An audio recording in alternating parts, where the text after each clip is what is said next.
Além da Vida, um encontro semanal com a doutrina dos espíritos, codificada pelo ilustre pensador francês Allan Kardec. Um momento de meditação, um momento de reflexão, um momento de luz. Além da Vida, uma mensagem de esperança para um novo amanhecer. Todos os domingos, às 8h30 da manhã, aqui, na Rádio Londrina.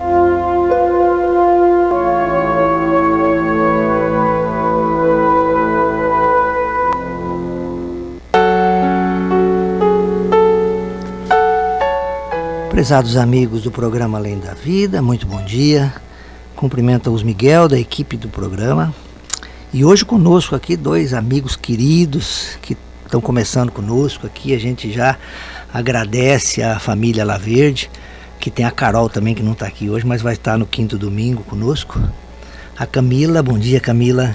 Bom dia a todos, excelente domingo. E o Mauro também, que é irmão da Camila, bom dia Mauro. Bom dia a todos, satisfação estar com vocês aqui nessa manhã. Então são dois trabalhadores do Cristo e tem através do estudo, através da exposição doutrinária, através das palestras, procurando simplificar a mensagem ou estimular as pessoas a estudar Kardec, estudar Espiritismo para entender o Evangelho de Jesus. Então a gente já tem acompanhado o Mauro e a Camila há algum tempo e convidamos para participar aqui da Rádio Londrina, aqui do programa Além da Vida. Eles aceitaram prontamente e aí fica a nossa gratidão, Camila, Mauro, Carol, que provavelmente está nos ouvindo também, né? E importante é isso, mais trabalhadores para divulgar a doutrina espírita. Como sempre fazemos, pessoal, nosso programa, nós iniciamos com o programa Momento Espírita, né, preparado pela Federação Espírita do Paraná. Esse material de estudo, de consolo, que já tem mais de 30 anos, orientando pessoas, famílias, grupos, né? Algumas empresas utilizam nos treinamentos em gestão de pessoas, né? Importantíssimo esse programa Momento Espírita, que sempre é bom lembrar, vocês podem encontrar os textos que são apresentados aqui no programa Além da Vida através do site da própria Federação Espírita, o feparaná.com.br, ou o site momento.com. Hoje nós temos como título Pesos e Medidas. Vamos ouvi-lo e retornamos em seguida.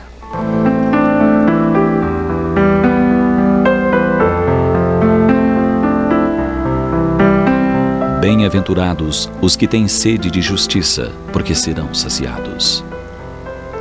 Essa afirmativa de Jesus nos faz pensar se podemos nos incluir no número dos que têm sede de justiça. Segundo os dicionários, justiça quer dizer conformidade com o direito, virtude de dar a cada um o que é seu. Jesus, no entanto, se referiu à justiça, recomendando que fizéssemos ao próximo o que gostaríamos que o próximo nos fizesse. Todavia, nós, que tantas vezes temos cobrado da divindade que sacia nossa sede de justiça, se analisarmos profundamente, não estamos verdadeiramente com sede de justiça, no real sentido do termo. No convívio diário, muitas vezes nos surpreendemos agindo de forma injusta. O trato com as pessoas que nos rodeiam é diferenciado conforme a posição social ou financeira, de subalternidade ou de autoridade, de que cada uma esteja investida. Se nos dirigimos à serviçal que faz a faxina, por exemplo, falamos de determinada forma, num tom de voz e atenção distintos dos que empregamos para falar com pessoas que ocupam cargos que, a nosso ver, são mais importantes. Se a pessoa que nos procura está vestida com trajes elegantes, mesmo que não saibamos de quem se trate, a nossa deferência é imediata. Mas se está envolta em andrajos, bem diferente é a nossa atenção. Outro exemplo é quando o nosso veículo começa a demonstrar sinais de que em breve terá um motor fundido. Qual a primeira ideia que nos vem à mente? Se fôssemos pessoas justas, certamente faríamos uma boa revisão, reparando os danos, e ao ofertá-lo a alguém, no caso de venda, falaríamos a verdade ao comprador. Mas o que normalmente ocorre é a ideia de passá-lo adiante o mais rápido possível. E quem comprá-lo, que fique com o prejuízo, afinal, o mundo é dos espertos, pensamos. E nos dizemos pessoas justas. Se o inverso acontece conosco, imediatamente nos indignamos diante do que chamamos uma grande desonestidade. Como pode alguém nos vender um veículo prestes a fundir o motor? Que injustiça! Se observamos os governantes corruptos a tirar vantagens pessoais com os recursos públicos, imediatamente levantamos a voz e clamamos por justiça. Mas quantos de nós compramos atestados falsos para ludibriar o patrão e receber o salário integral? Usamos nos vários momentos 2 pesos e 2 medidas. E como nos conhecemos, sabemos por que agimos dessa maneira. Sabemos quais são as nossas verdadeiras intenções. Assim, podemos perguntar: será que temos mesmo sede de justiça? Ou será que nos pesos e medidas só temos pensado em nós mesmos? A promessa do Cristo é real e se cumprirá quando efetivamente tivermos sede de justiça, usando como a justiça divina um único peso e uma única medida, com imparcialidade.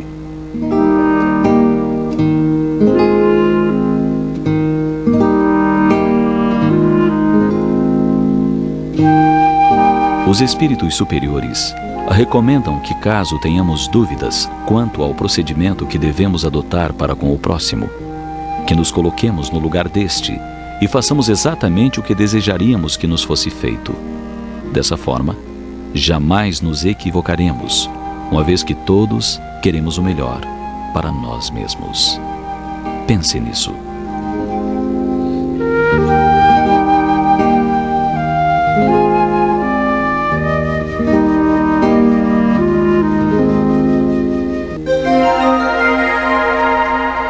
Os textos do Momento Espírita estão à sua disposição na internet. É só acessar momento.com.br. Mais informações, ligue 41 3223 6174, Curitiba, Paraná.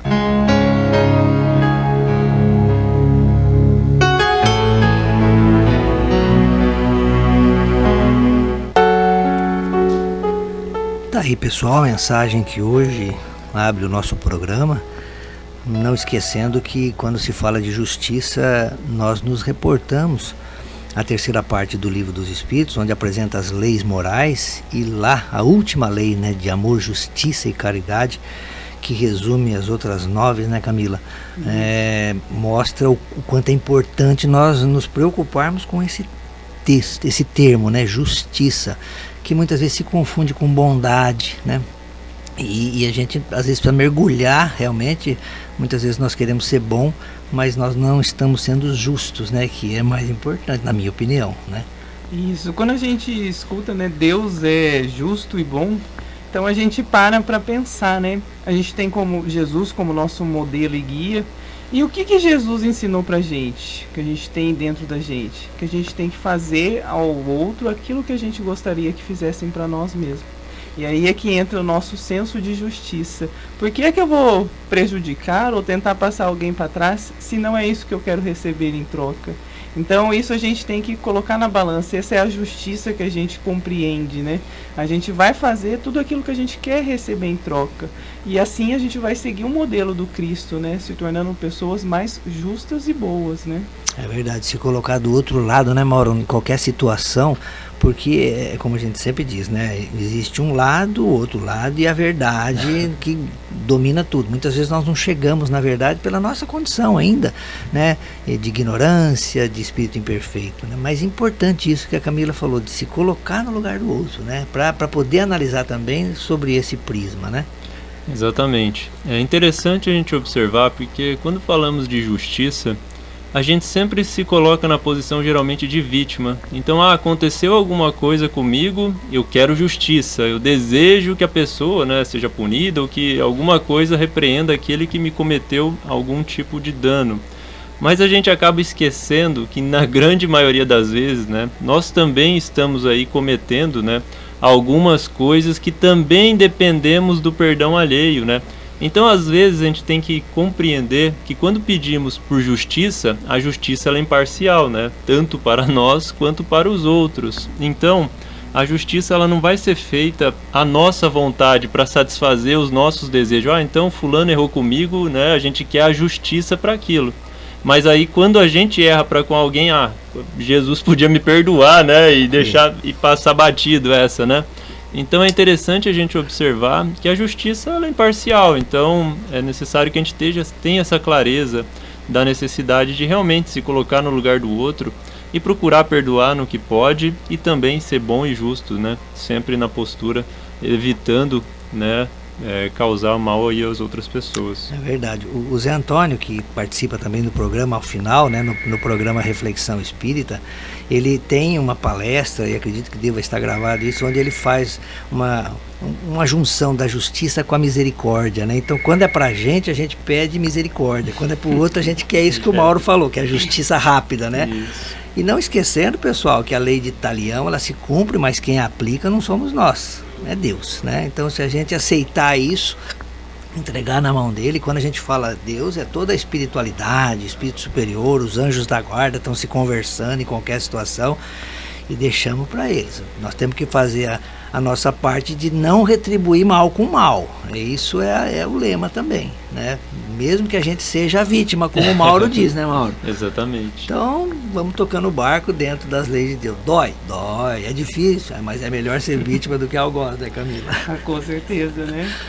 Tá aí, pessoal, a gente sempre convida as pessoas não só a ouvir o Momento Espírita, mas meditar sobre ele, né? E ele é muito importante, ele pode ser usado no Evangelho no lar, né? Naquele momento que a família se reúne para fazer um momento de oração de 15, 20 minutos, né? Então é um bom material, né, de estudo e reflexão, né? Às vezes a pessoa não quer ler, então coloca o Momento Espírita e deixa que na hora cada um fale, né? Um filho muitas vezes ele tem uma percepção diferente da do pai, né? De uma pessoa ali do grupo familiar. Bom, pessoal, segundo domingo do mês nós estamos estudando o Livro dos Espíritos, né? Já há muitos anos, um trabalho que vinha sendo conduzido pelo nosso amigo Paulo Riso, lá de Rolândia, né? E a gente seguiu. Nós estamos na segunda parte do Livro dos Espíritos, que trata do mundo espírita ou mundo dos espíritos, né? Nós estamos fechando um subtema, né? O subtema da separação da alma e do corpo. Então, no mês de agosto, nesse subtema, nós analisamos a questão 154 e 155. Em setembro, nós conseguimos trabalhar 3 questões, a 156, a 157 e 158.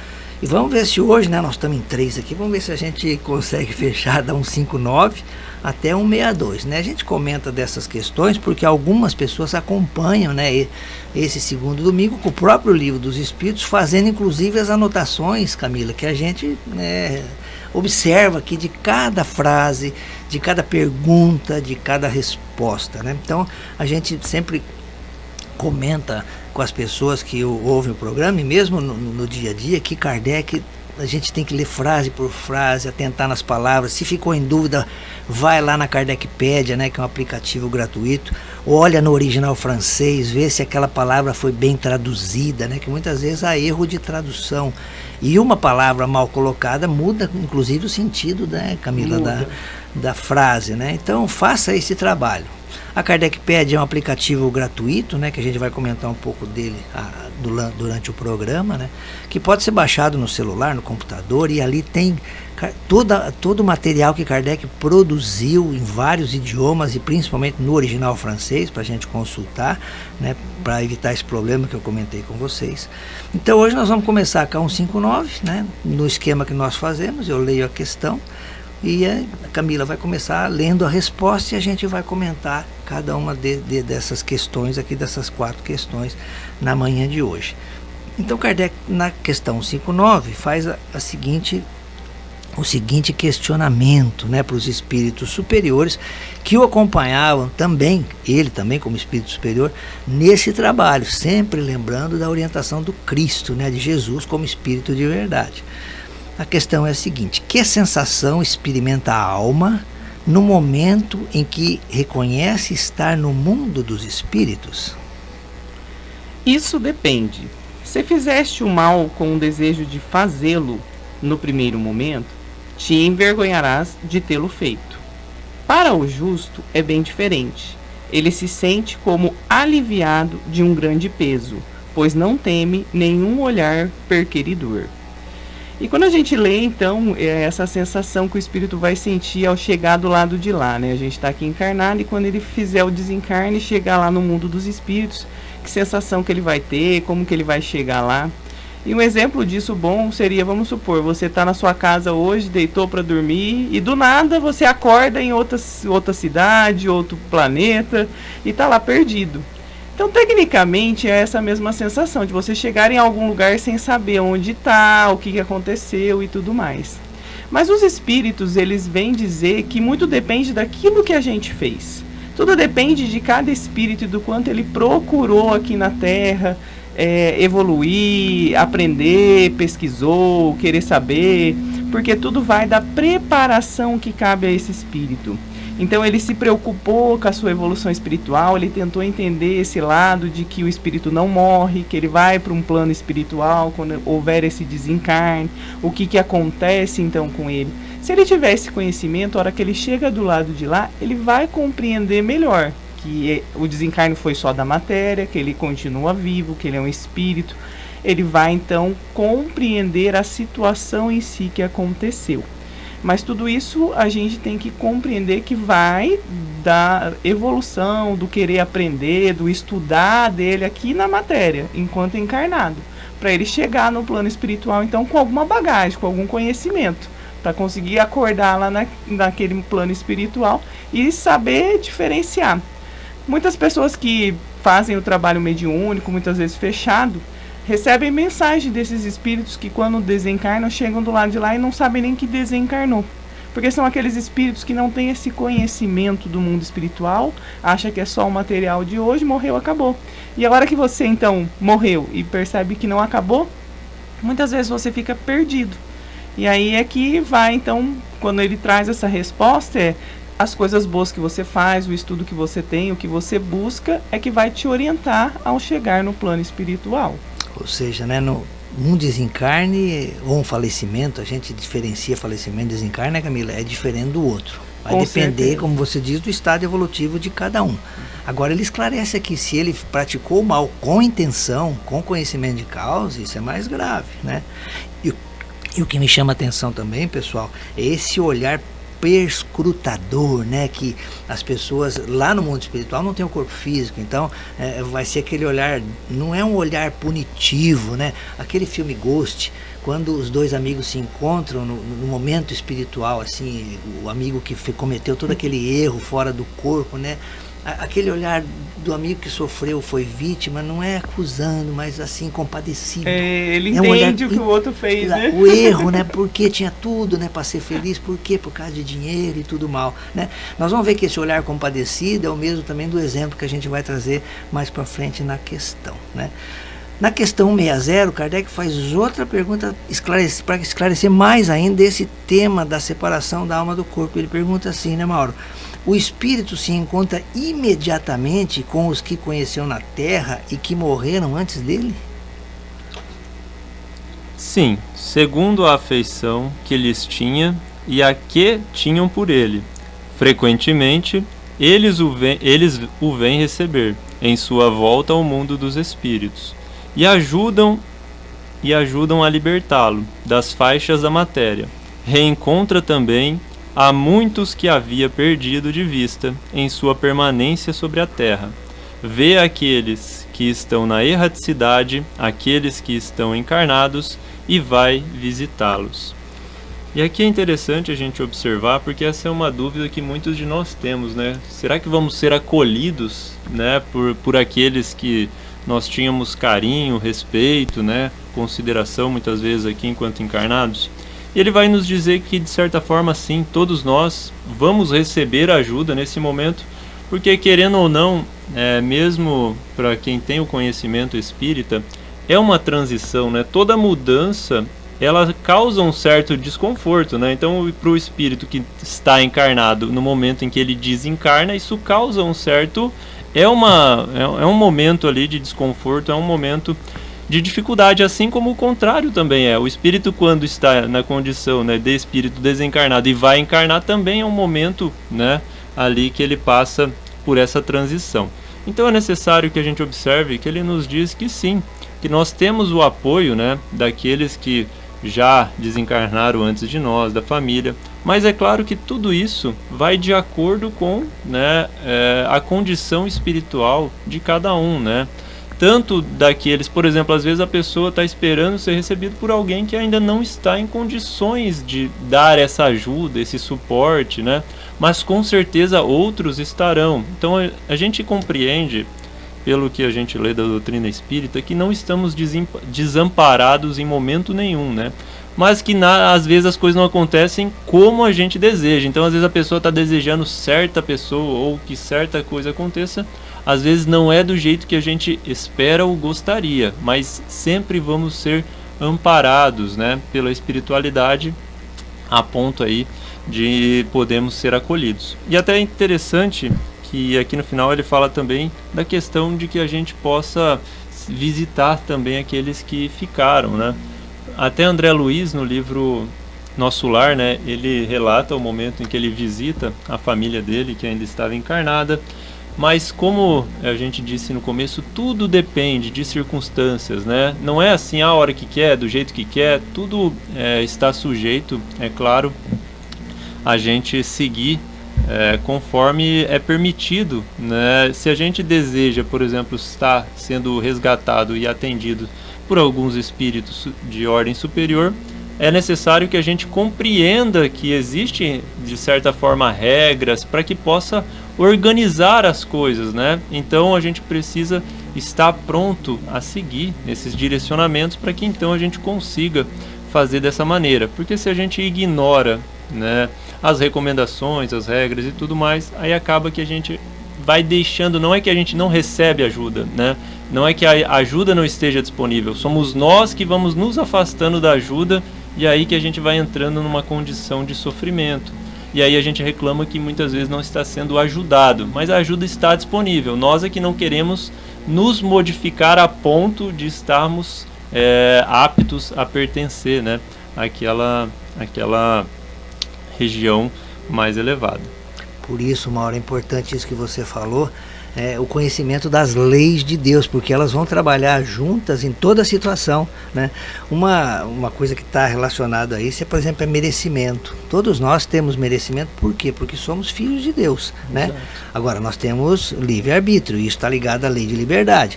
Só que a liberdade nossa, ela vai ser limitada de acordo ao nosso merecimento, de acordo com aquilo que a gente produziu, da nossa obra, né?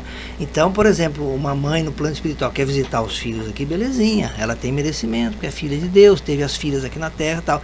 Agora, o merecimento dela vai estar condicionado ao que ela fez de obra, né?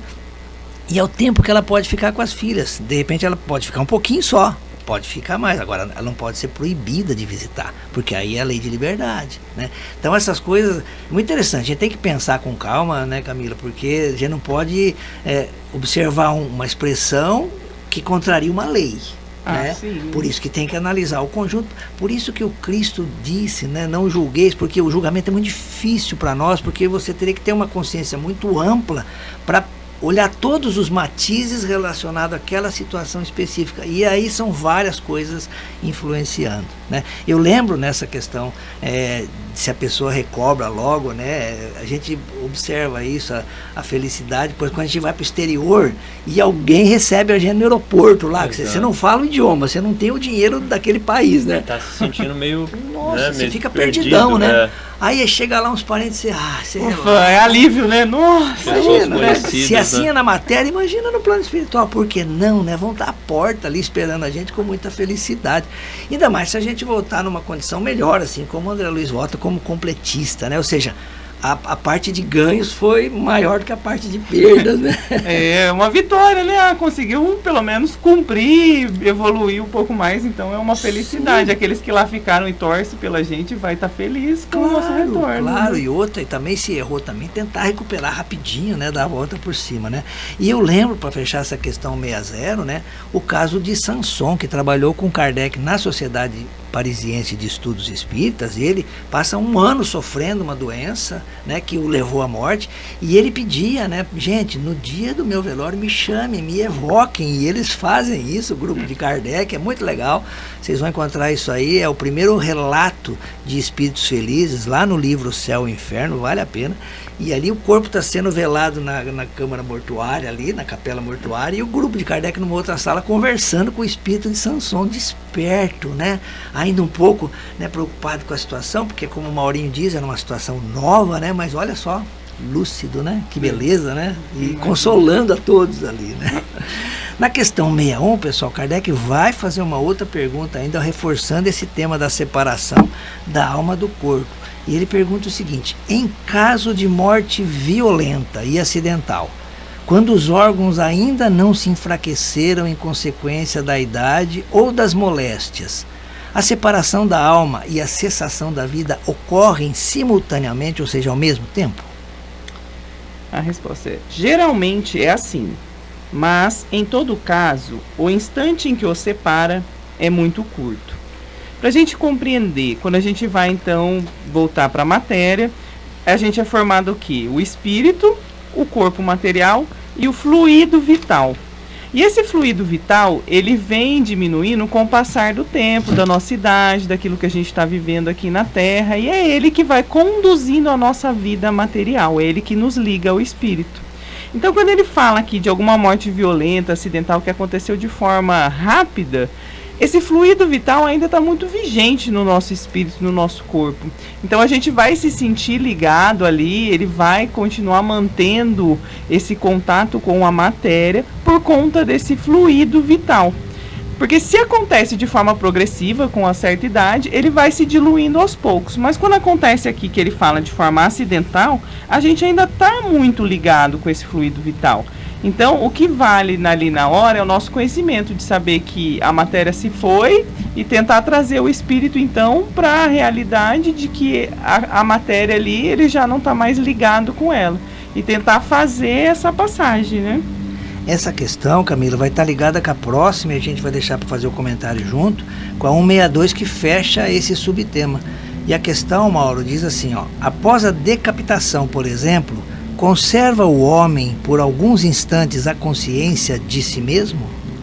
Resposta: frequentemente, ele a conserva por alguns minutos, até que a vida orgânica seja completamente extinta. Mas muitas vezes, também, a expectativa da morte lhe faz perder essa consciência, antes do instante do suplício.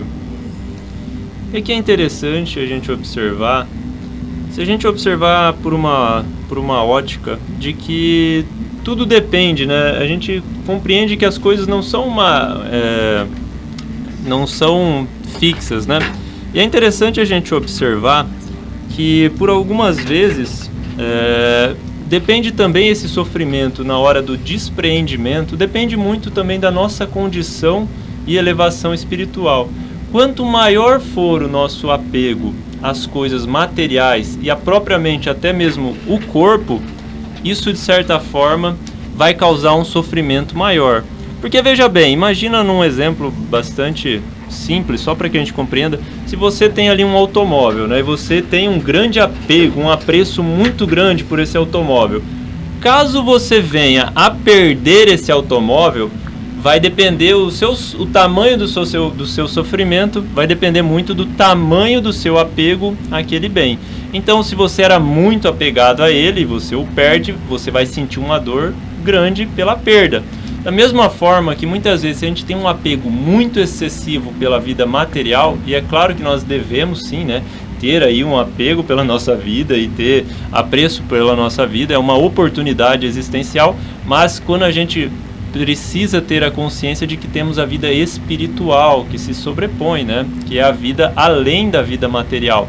Então, se a gente dá muito valor ao material, aí quando a gente perde isso, acaba tendo um sofrimento muito maior, porque nós não queremos desapegar, então a gente acaba sentindo ali a dor, acaba sentindo muito mais do que precisaria pela nossa atitude de não desprender, né? Nós queremos, não, eu não era para ter morrido, eu quero continuar. Então você, mesmo com o corpo já sem vida, às vezes a pessoa tenta se apegar àquele corpo. E isso vai, claro, causar aí uma impressão de dor, uma dificuldade maior.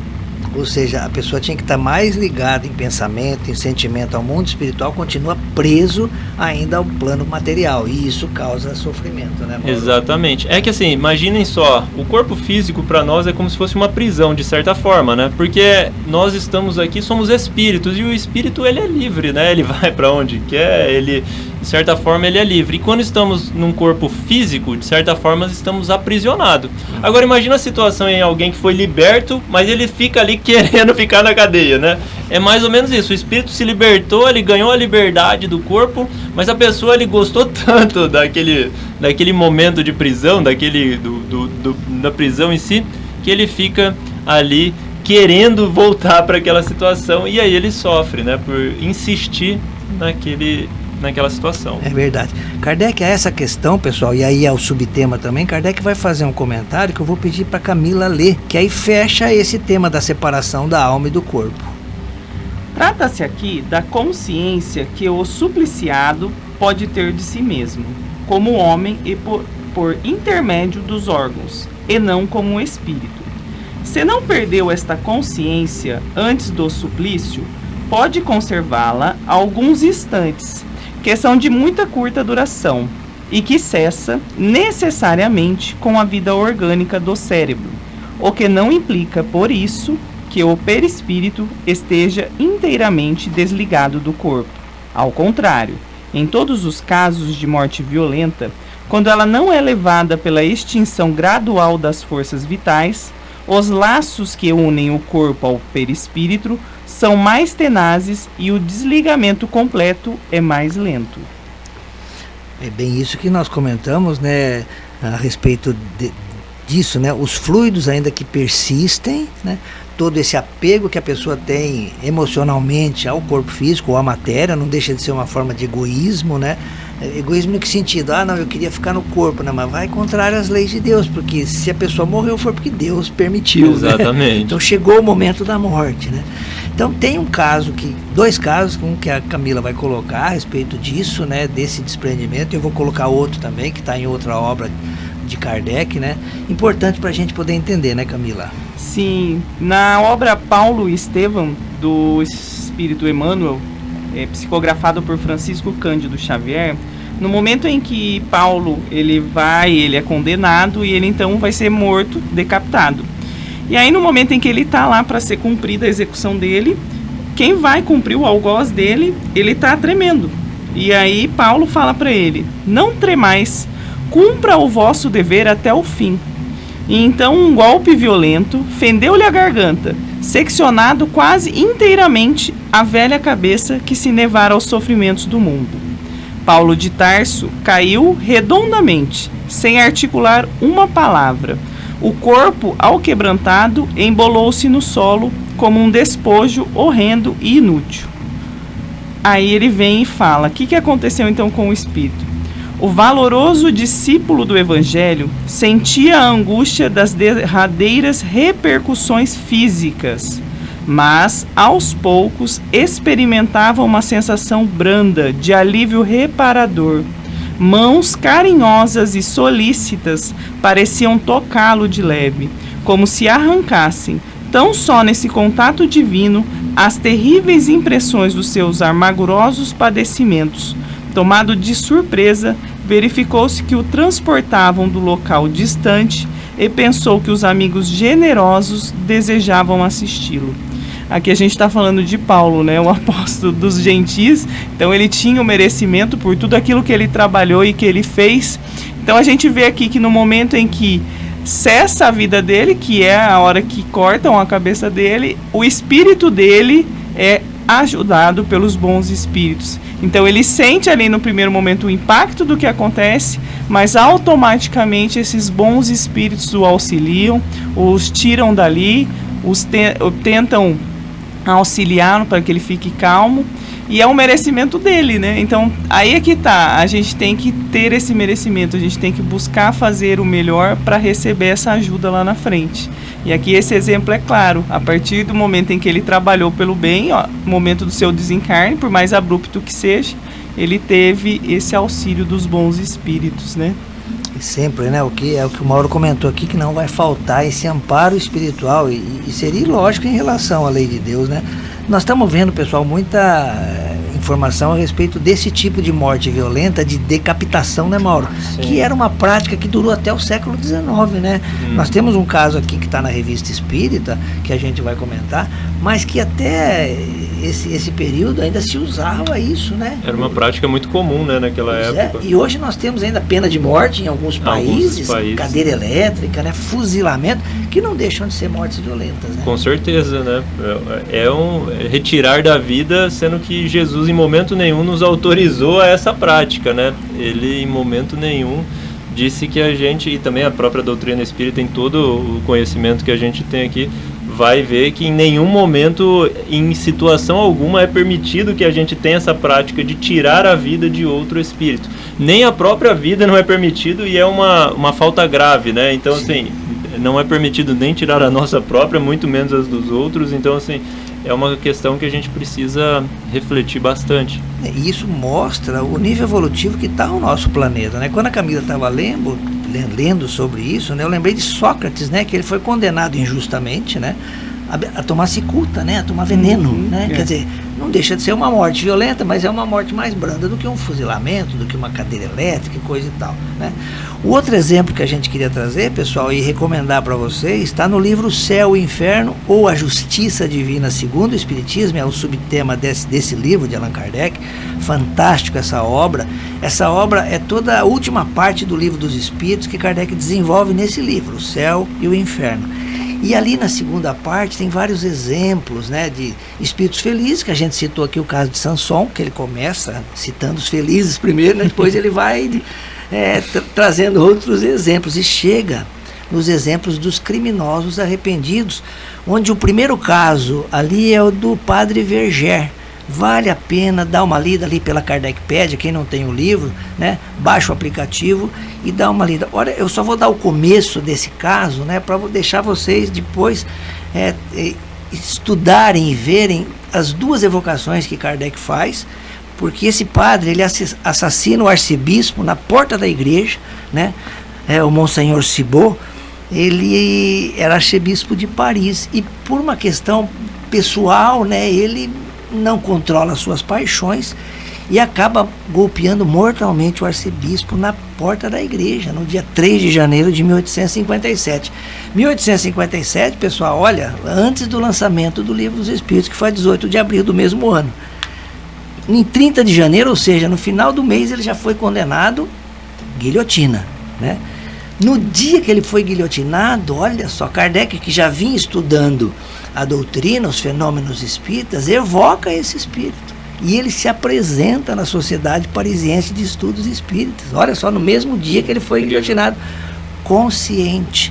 Claro, um pouco perturbado, devia estar com o amparo do guia dele, do mentor espiritual, né, para poder, como estava começando o desenvolvimento das ideias espíritas, né, todo o material era material de estudo, ele se apresenta de uma forma, eu não vou falar nada aqui para deixar para vocês verem, e de 3 dias depois, na própria sociedade, eles evocam novamente, ele já vem diferente, já vem com remorso, já vem arrependido, olha só. E isso é o primeiro passo para todo um processo de regeneração do espírito, né, em relação àquela falta, né? Então é isso que a gente vê, vai depender muito da condição do espírito. Então, muitas vezes o que a gente vê, um crime bárbaro, né, Mauro? Sim. Aos olhos de Deus tem os atenuantes que fazem com que aquela falta não seja tão grave. E acaba sendo ele mais vítima, em função de uma circunstância, do que aparenta para a sociedade, né? Com certeza. E aqui é interessante, só fazendo uma observação sobre todas as questões. É interessante porque quando ele pergunta assim, qual é a sensação que vamos experimentar, né, quando desprendida do corpo, ou seja, no momento que desencarnamos, e ele responde claramente assim, depende. E aí ele vai falar o porquê depende, né? Depende se a gente fez o mal com o desejo de fazer o mal, ou se a gente foi justo e fez o bem, né? Então aqui é interessante a gente observar a nossa postura, a forma como lidamos com a vida, com as situações, para que a gente possa fazer muito mais o bem e sermos justos do que a prática do mal. Porque isso está diretamente relacionado à forma como vamos chegar no mundo espiritual. Porque aqui encarnados, todos os espíritos encarnados têm por objetivo a evolução, a melhora, né? E à medida então que a gente melhora, a gente chega do outro lado, né, com essa sensação então de dever cumprido, de melhora. E à medida em que a gente às vezes se equivoca numa existência e vai às vezes aumentando a dificuldade, vai causando mais problemas para a nossa existência, quando a gente chega do outro lado, a gente vai ver, poxa, quanta coisa que eu fiz que não deveria ter feito, quanta coisa que eu deveria ter feito que eu não fiz. Então, assim, a experiência que vamos ter ao desencarnar está completamente relacionado à forma como estamos vivendo. Por isso que é interessante que a gente viva a nossa experiência encarnado e que faça isso observando, né, os ensinamentos do Cristo, porque aí não tem erro, né? Como a própria doutrina e o Livro dos Espíritos nos ensina, Jesus é o nosso modelo e guia. Então, se procurarmos seguir os seus conselhos, seguir os seus ensinamentos, com certeza estaremos caminhando para uma experiência mais feliz ao desencarnar. É verdade, Mauro, e eu lembro, dentre as recomendações do Cristo, né, aquela que ele diz assim, ó, reconciliai-vos com o vosso inimigo, entre aspas, né? Com aquele que a gente tem desavença, seja ela a menor possível, pessoal, porque às vezes uma pequena contrariedade, uma pequena discussão, isso aí no mundo espiritual mobiliza grupos, né? E aí, por isso que nós temos que acertar as coisas aqui mesmo, para a coisa do lado de lá não ficar complicada, né? Então, reconciliação enquanto a gente está a caminho com ele aqui na Terra. Então, por isso que nós estamos aqui na verdadeira escola, né, Camila, da vida, para poder exercitar essas nossas paixões, controlá-las e ser feliz e viver melhor, né?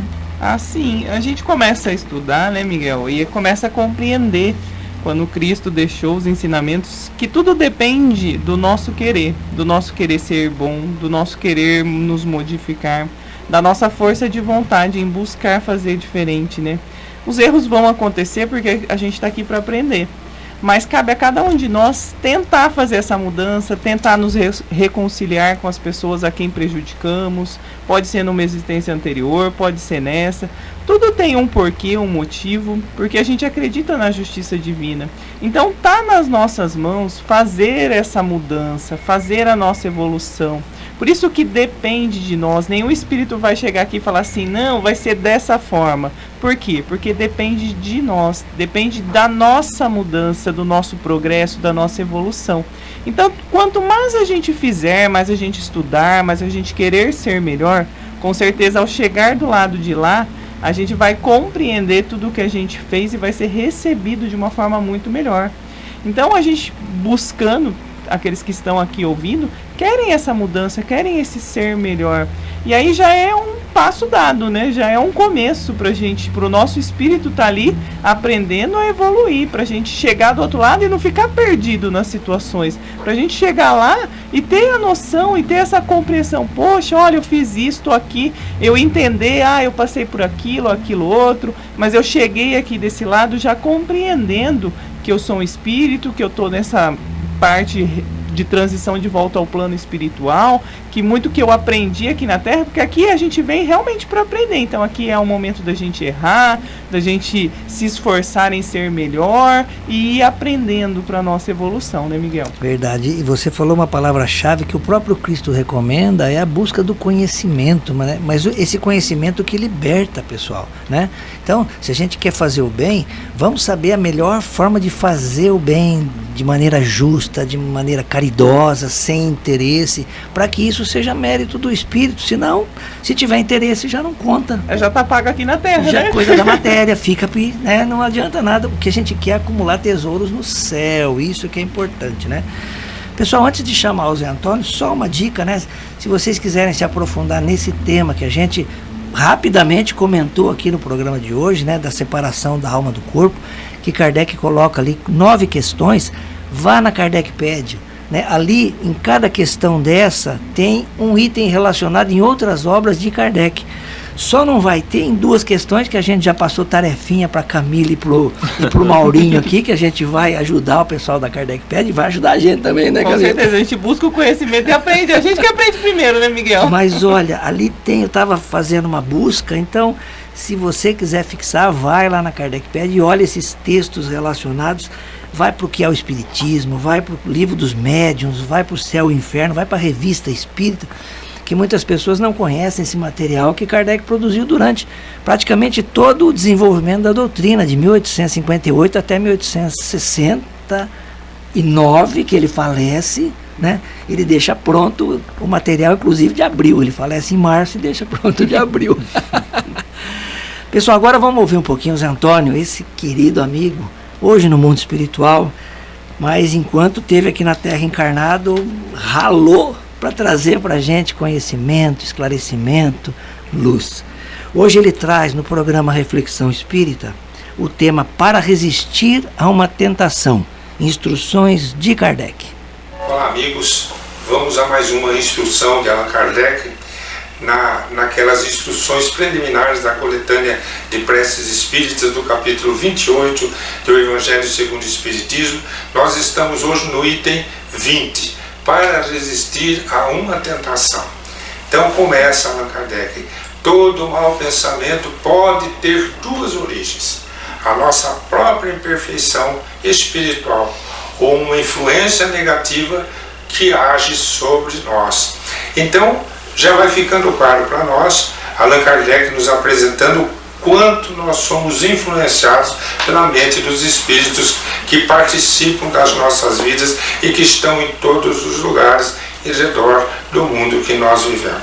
Então Allan Kardec começa a dizer que um mau pensamento ele pode ser nosso próprio ou um pensamento que vem de um espírito, mas alcança sintonia conosco. Então nesse último caso da influência negativa sobre nós, é sempre indício de uma fraqueza, diz Kardec, que nos torna sujeitos a receber essa influência. É a questão da sintonia.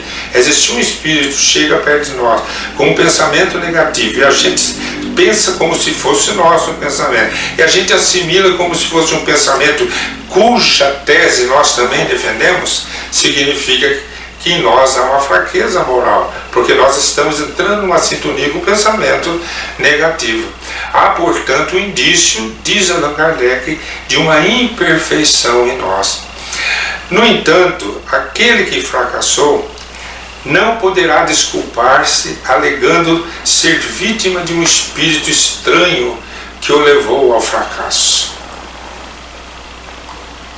uma vez que esse espírito não o teria induzido a praticar o mal se ele fosse inacessível a essa sedução.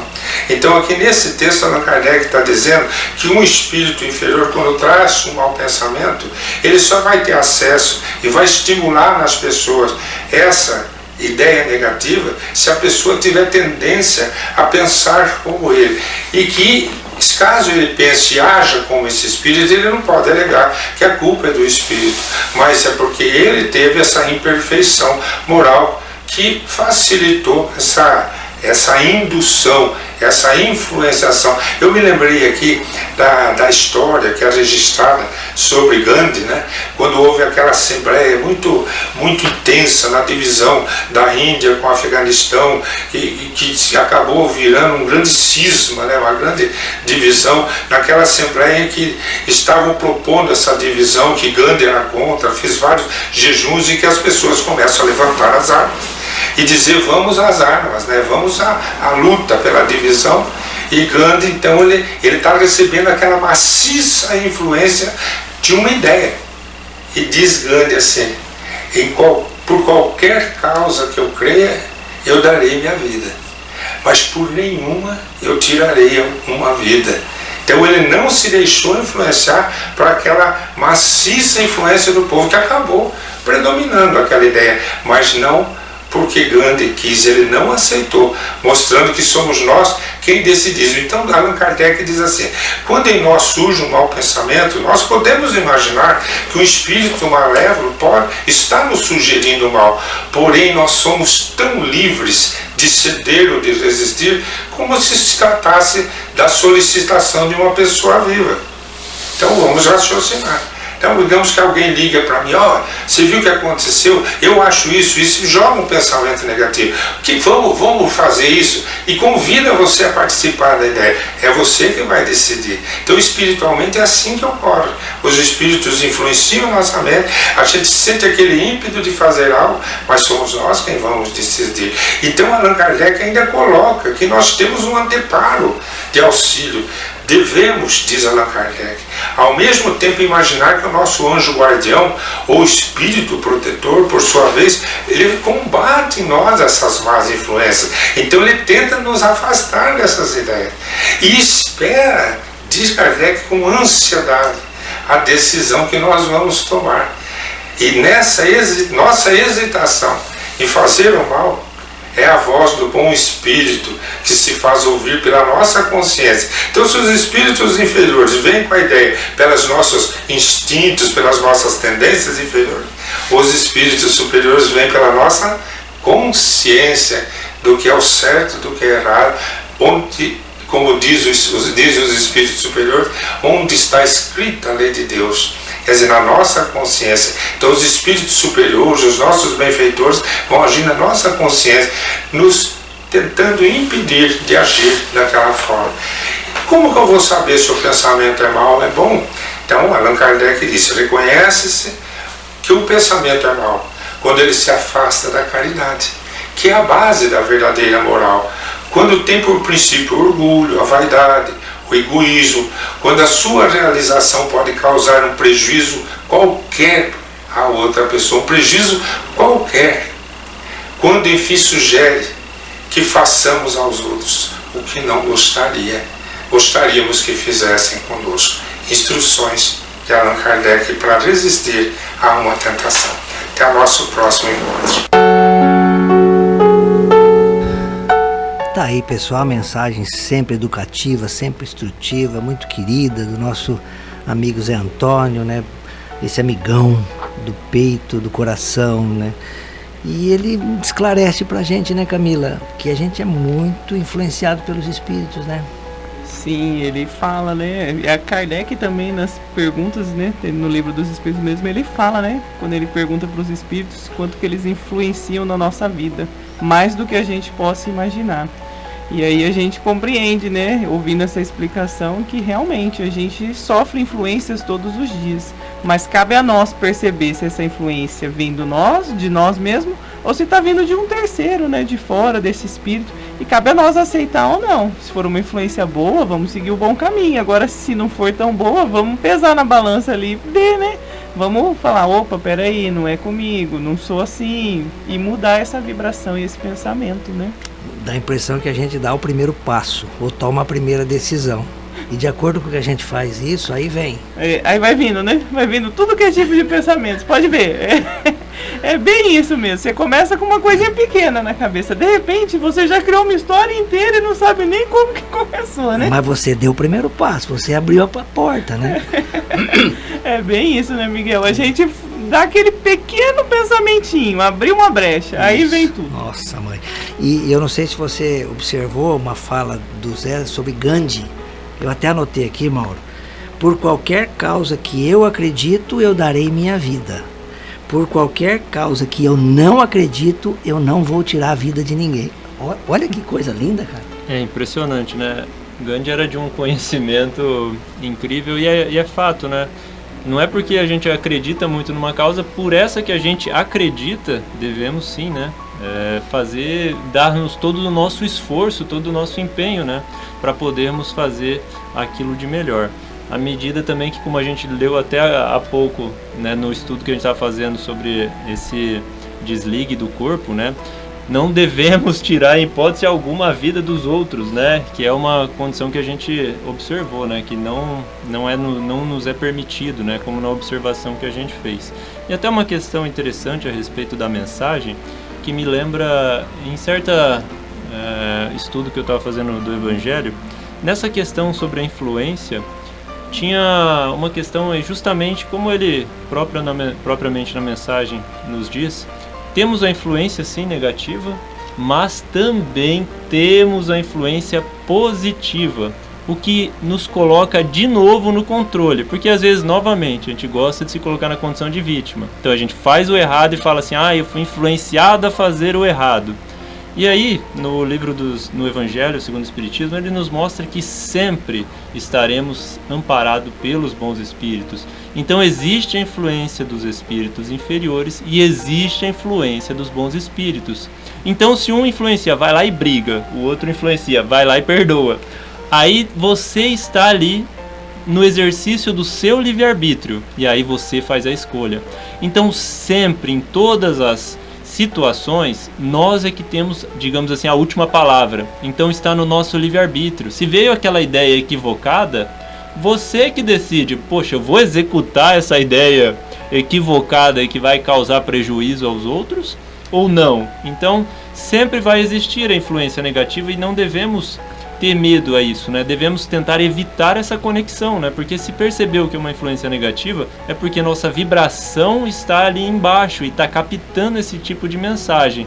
Então é necessário que a gente faça uma oração, procure elevar os pensamentos, para poder então buscar uma influência mais elevada, que aí sim a gente vai conseguir escutar, né? Captar de certa forma, intuir, receber a intuição do espírito protetor, dos bons espíritos. Então é importante a gente fazer essa reflexão. Temos sempre o livre-arbítrio. Então se somos influenciados na nossa própria vida, né? Às vezes fala, as más companhias, né? Mas sempre vamos ter o direito, né, de escolha. Então se alguém nos fala para fazer uma coisa errada, você pode fazer ou não de acordo com o teu livre-arbítrio, né? Seria isso. Olha, Mauro, que interessante, você falou do protetor, né? É sempre a influência boa. Exatamente. E Deus coloca ao lado de cada pessoa, seja ela independente do estado evolutivo, um espírito da segunda ordem, que só vibra no bem. Então, tá ali o espírito só vibrando no bem, e aí a gente abre porta para influência negativa, Camila. De vez a gente chamar ele que tá ali do nosso lado para auxiliar, né? E se vem esse bom pensamento, a gente ainda fala assim, nossa, que ideia boa eu tive. Nunca dá fala, olha esse espírito, obrigado a Deus por ele me ajudar. Não, olha que ideia boa eu tive, né? Tá bem assim, mas a gente tem que escolher sempre dar razão e ouvidos para o nosso anjo da guarda, esse espírito que está aí para nos conduzir no caminho do bem, para nos fazer cumprir a nossa missão, o nosso dever aqui na Terra, né? Isso, e cada um de nós, pessoal, tem o seu trabalho aqui, pequenininho, a gotinha no oceano, mas é a gotinha no oceano. O oceano é formado de gotinhas, né? Milhões, né? Infinitas gotinhas, mas que seria do oceano se não fosse as gotinhas, né? Então vamos fazer a nossa parte, a nossa gotinha, seja em casa, no trabalho, em qualquer lugar, né? Eu sei de pessoas assim, né, que eu fico com inveja que a todo momento está em prece. O que é isso, né? Está conectado com Deus no trabalho, na relação social, em casa, o quê? Preocupado com as coisas boas, mesmo que tenha que sacrificar, como Gandhi, a própria vida. O que é a vida na matéria aqui em relação à eternidade, né? Não é nada, né? Pessoal, nós já estamos chegando ao final do nosso programa e a gente queria aproveitar para agradecer novamente a família Laverde, Camila, Mauro, Carol. Sei que a Carol está de coração aqui, está fazendo palestra lá no Maria de Nazaré, né? Tá. Olha, todo mundo trabalhando e em nome da equipe do programa, em nome do Centro Espírita Allan Kardec, agradecemos essa participação de vocês, né, aqui no programa e esperamos que seja o começo de um caminhar alegre aqui na Rádio Londrina. Eu agradeço, Miguel, a oportunidade de estar aqui, né, da gente fazer esse bate-papo, passar para as pessoas, né, que estão buscando esse conhecimento, algo que a gente está estudando, todos nós estamos aqui para aprender, né? E quando a gente busca esse conhecimento, um auxiliando o outro, a gente vai aprendendo um pouquinho mais e vai conseguir essa evolução, né? Para isso que a gente está aqui. Verdade. Maurinho, obrigado pela participação.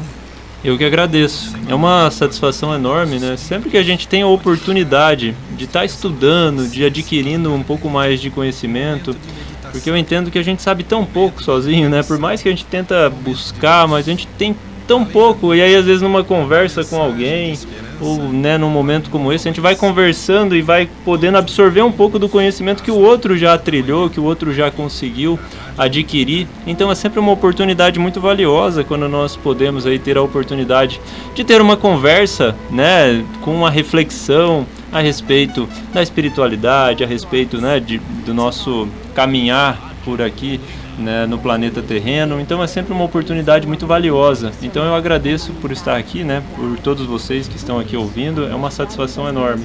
É isso aí. E você também, amigo ouvinte, você participa ativamente desse programa, nos enviando esses fluidos de amor, de carinho, de compreensão, compartilhando conosco, nos auxiliando nesse trabalho. E todos nós aprendemos. Mande aqui para a Rádio Londrina, liga aqui para a rádio, né, fala aqui com o Cacá, deixe temas, sugira temas para que a gente possa analisar aqui à luz do Espiritismo.